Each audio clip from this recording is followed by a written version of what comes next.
자, 그러면 이번에는 최경영 기자님이 준비한 이야기 한번 좀 들어보겠습니다. 네. 두 가지 이야기를 짧게 좀 이야기를 할게요. 근데 오늘 전해드릴 게 좀 압축적이어서 도표들이 굉장히 많거든요. 빨리 따라오셔야 됩니다. 그러니까 지금 뭐 IMF에서 뭐 이상한 이야기들 많이 하잖아요. IMF에서 나온 자료를 가지고 한국 언론이 이상한 이야기를 많이 하거든요. 한국이 갑자기 이제 부채가 뭐 몇 년 후에는 뭐 얼마나 늘어서 뭐 망할 것 같다는 등 무슨 뭐 대만이 한국의 1인당 GDP를 훨씬 추월하고 앞으로도 계속 추월할 것 같다는 등 뭐 이런저런 이야기를 해요. 근데 네. 이제 이런 한국 언론 이런 한국 언론의 이것도 이른바 이제 경주마식 보도라고 저는 생각을 합니다. 네. 예. 그러니까 입시 수능식 보도하고 좀 비슷해요. 특히 1인당 GDP가 얼마인데 우리는 대만을 따라잡아야 되는데 대만보다 뭐 뒤쳐졌어. 그러니까 구조랄지 거기에 담겨 있는 함의랄지 그리고 앞으로 우리 사회가 지향해야 될 바랄지 그 방향이랄지 이런 거에는 전혀 관심이 없고 1인당 GDP가 대만한테 지난해 뒤쳐졌으니까 우리는 따라잡아야 돼. 우리가 부채가 앞으로 얼마니까 우리는 부채를 무조건 줄여야 돼.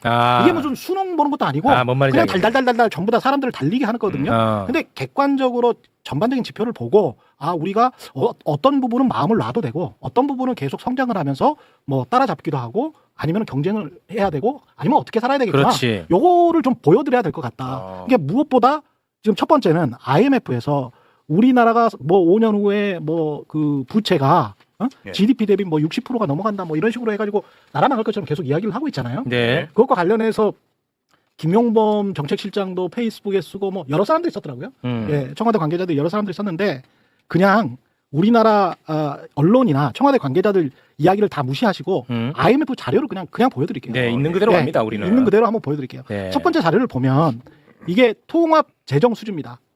잘 안 보이죠? 네, 재정 수지. 예, 제가 제일 밑에 코리아만 뺐습니다. 맨 밑에. 맨 코리아. 밑에 우측 하단에 마이너스 0.4라고 돼 있죠. 마이너스 0.4, 2030에. 그렇죠. 2030년에 마이너스 0.4, 그 전에도 마이너스 0.4죠, 계속. 네. 통합 재정 수지라는 거는 정부의 1년짜리 가계부인 거예요. 가계부. 예, 그러니까 가계부라는 게 수입이 있고, 총 수입이 있고, 총 지출이 있어. 그러니까 지출이 조금 많은 거야. 얼만큼 많냐?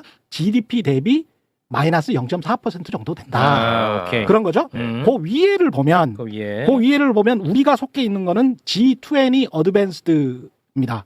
G20 선진국에 들어가 있어요. 네. 거기 2030년 뭐라고 적혀 있습니까? 마이너스 4.6. 우리보다 10배 높죠. 그죠? 10배가 훨씬 넘게 높죠. 그러네. 2029년 마이너스 4.5, 2028년 마이너스 4.6. 딱 이런 수준이에요. G7도 마찬가지고요. G7은 더 심해. 마이너스 4.9. 그러니까 요거는 이제 그 잘 사는 나라만 묶어놔서 봤더니 마이너스 4.9. 예. 우리는 마이너스 0.4. 마이너스 0.4. 그럼 우리가 건전하네. 완전히 건전하지. 왜 이 얘기를 안 해? 간단하게 이 자, 한마디면 끝나는데. 그리고 이제 더 봅시다. 더 봐. 그래서 더 본 게 뭐야? 더 본 거는 일반 정부 총부채예요. 지금 아까 본 거는 가계부죠. 가계부. 가계부가 통합 재정 수지라는 거는 1년의 수입과 1년의 지출을 뺀 거잖아요. 네. 근데 이제까지 부채가 쌓였을 거 아니야. 쌓여 있겠죠. 스탁 개념으로 쌓여 있을 뭐 거 아니야. 그렇죠. 네. 그러니까 총부채. 총부채. 총부채를 GDP 대비 한번 보자는 좋다. 거지. 이거 재밌네. GDP 대비 보자. 그러니까 코리아만 한번 또 보세요. 좋다. 코리아 밑에 보면 59.2, 2030년에 59.2 이렇게 돼 있죠. 우리가 속해 있는 G20 어드밴스드, G20 선진국은 124.4. 뭐야 이거? 맨날 우리나라 그 빚 많아갖고 청년들 앞으로 너네가 빚 다 갚아야 된다 그렇죠. 난리 쳤는데 G7 129. 절반도 안 되네. 전 세계 평균 113. 나 진짜 전 세계 평균 113. 또 당했네. 자, 그러면 총 부채도 나는 못 믿겠어. 순 부채는 어느 정도 돼? 순부채 가자. 순 부채는 뭐냐면 이거는 지금 자산을 생각을 안 한 거잖아. 정부가 자산을 빵빵하게 가지고 있으면 부채 비율이 높아도 상관없을 거 아니에요. 기업도 내 돈 많아 삼성전자처럼 그 부채 비율 높아도 상관없지. 그렇잖아요? 그래서 총 부채라 순 부채라는 거는 자산에서 부채를 빼고 거기에서 순 부채만 남긴 거예요. 그 순부채를 GDP 대비 해보니 얼마더라? 한번 보여주실래요? 좋습니다. 예, 그거는 실그래프예요. 실그래프. 요 맨 밑에 있는 게 한국인가 보네. 한국. 저게 몇 퍼센트로 보입니까? 이게 거의 10%. 10%. GDP 대비 한국은 순부채 비율이 10%. 제일 위에 있는 게 저펜. 일본이 너무 높네. 예, 한 130%. 그 밑에 있는 게 프랑스, 미국, 그 다음에 유럽의 여러 나라들, 그 다음에 우리보다 그나마, 그러니까 다른 나라에 비해서 그나마 건전한 게 독일. 독일이 한 60%. 이거는 근데 우리나라가 건전한 게 아니라 너무 돈을 안 쓰는 거 아니야? 그러니까 늘 그렇게 이야기를 하잖아요. 재정학자들은 이제 우리나라는 너무 빨리 선진국이 되고 너무 빨리 돈을 벌고 그 다음에 너무 빨리 고령화가 됐기 때문에 돈을 좀 아껴야 된다. 그 논리거든요. 돈 써야 돼. 이거 근데 보니까. 이 정도면 조금씩 써도 상관은 없는 정도야. 사실 누가 봐도. 그러네. 그런데 이렇게 정부 부채를 계속 강조를 하면서 국가에서 돈을 못 쓰게 하잖아요, 언론들이. 맞습니다. 근데 진짜 우리가 걱정해야 될 거는 써야 돼. 민간 부채예요. 그렇지 민간이 문제야. 민간. 예. 왜냐면 민간 봐봐. 부채야. 이거 우리나라가 지금 정부 부채가 낮다는 것은 예. 개인이 다 부담을 하고 있다는 거야. 민간 부채가 많다는 거야. 이거는 안 돼. 근데 자 민간 부채는 보세요. 민간이 가게가 뭐 집 살라고 돈 빌리고 그다음에 한계 기업들이 뭐 이렇게 연명하려고 돈 빌리고 이런 게 이제 민간 부채 아닙니까? 그 다음 그래프를 한번 보여주실래요? 그 다음 그래프를 보여주시면 저거는 이제 제가 이제 수치를 넣어서 만든 건데 자, 파란색이 가계부채. 가계부채 그리고 이 빨간색 귤색이 예, 귤색 뭐야? 저 기업 부채 기업의 부채. 예 기업 부채 그러면 한국은 저거는 200%가 넘어. 근데 미국이나 뭐 일본은 저거는 건전하네. 한국에 비해서 가계 부채는 건전하네. 그러네. 그렇게 돼 있죠. 그러니까 이렇게 되면 지금 이제 돈이 남는 곳이 어디예요? 정부, 가계, 기업 중에서 한국은 정부밖에 없어. 그건 안 되지. 근데 한국 언론은 정부한테 돈 쓰지 말라고 하는 거야. 그러면 개인들이 주고 나가는데. 그러니까 이거 뭐 어떻게 하라는 거야 그러면? 아 이게 데이터 너무 쉬운데 이거는. 그렇죠. 아니 이게 제가 이렇게 쉽게 만들어. 아 맞다. 쉽게 만들어 온 거야. 죄송합니다. 아니 너무 내가 짜증이 나가지고 왜냐면 뭐 한국 막 빚 많아갖고 죽을 것처럼 얘기했는데 봤더니 너무 적어. 심플하잖아. 심플해. 무서워요. 네. 기사들 보면. 근데 로 데이터로 보면 왜 걱정해야 되지? 오히려 가계를 도와줘야 되는 거야. 가게를 걱정해. 예.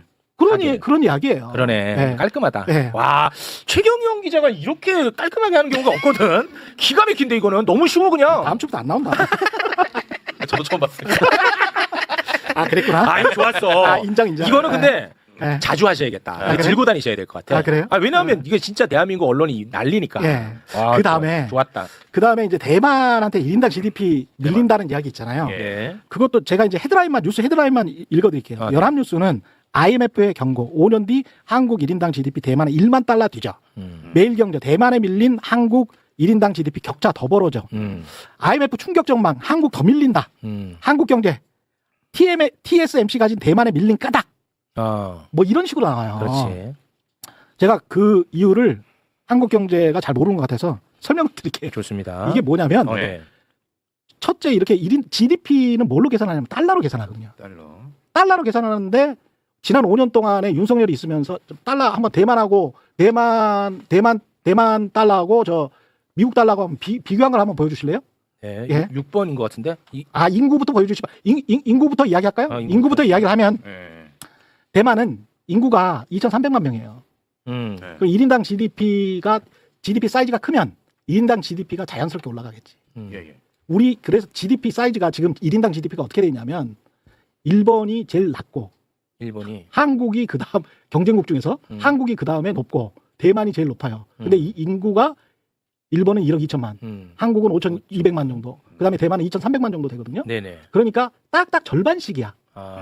그러면 이게 지금 TSMC가 한참 잘 나갔잖아요. 네. TSMC가 한참 잘 나가서 돈을 많이 벌었어. 경제 성장률이 한 5% 6% 됐어요. 윤석열 때 우리는 완전히 네. 기었었고. 그렇습니다. 그러면 GDP가 팍팍팍 올라가는데 뭐 그렇겠죠. 인구수는 2,300만 명으로 우리보다 절반밖에 안 돼. 그러면 1인당 GDP는 팍 올라가지. 우리는 이제 그만큼 천천히 그 올라가. 반대로 일본에 비해서는 우리가 일본보다는 또 유리하잖아. 오케이. 우리가 5,200만이니까. 그러니까 우리가 PPP 기준으로 한 2, 3년 전에 일본을 앞질렀지. 1인당 기준으로는. 예. 이런 겁니다. 그러니까 인구를 봐야 돼요. 오케이. 그다음에 이제 환율을 봐야 되는데 환율도 대만 환율이 좀 나았어요. 한 12% 정도밖에 지난 5년 동안 안 떨어졌어. 근데 우리는 한 20% 떨어졌기 때문에 GDP를 환산하는 거는 달러 기준으로 달러로 하는구나. 환산하는 거거든. 그러면 달러 기준으로 환산하니까 자기 나라 돈의 값어치가 우리는 더 떨어졌으니까 당연히 1인당 GDP는 더 떨어지는 거죠. 오케이. 예. 뭔 그런데 예. 제가 말씀드린 건 왜 이런 식으로 그러니까 다른 좋은 게 많아. 그럼 경쟁을 하려면 저는 대만한테 제일 부러운 거는 대만의 행복 지수가 굉장히 높아요. 그래요? 대만의 행복 지수가 굉장히 높습니다. 중국이나 한국이나 일본의 행복 지수를 한번 보여주실래요? 그 차이가 많아요. 예, 최근에 나온 건데 2026년 세계 행복 보고서를 보면 예. 중국도 그렇고 한국도 그렇고 일본도 그렇고 중국 65위죠. 65위. 65위. 예, 경쟁을 하려면 이런 걸 경쟁을 해야 됩니다. 중국 65위. 자, 일본은 61위. 61위. 와, 일본이 더 61위. 행복하네. 그다음에 한국 제발. 67위. 좀 불행하네. 한국은 1인당 GDP가 중국보다 훨씬 높아요. 근데 중국보다 불행한 나라야. 와, 이건 좀 안타깝네. 근데 대만 한번 보실래요? 대만은 몇 위예요? 대만 26위야. 26이요. 왜 그럴까? 왜? 삼전닉스와 TSMC를 아까 비교해서 뭐 한국 경제가 이렇군 저렇군 이야기를 했잖아요. 저기 행복 지수에 인이퀄러티 불평등 지수가 들어가요. 불평등 지수가 들어가는데 대만은 중소기업의 임금이 대기업 임금이랑 비슷해. 아, 그래요. 그리고 중소기업의 영업이익률이 몇십 %짜리들도 꽤 있어. 아까 72% 이야기했지만 예, 예. 삼성전자랑 하이닉스의 과거에 잘 나갔을 때 10% 20% 받은 그 정도의 영업이익률이 부지기수야. 근데 한국은 전체 고용 인원의 90%가 중소기업에 다니거든. 맞아. 10%밖에 대기업에 안 다녀. 맞아. 예?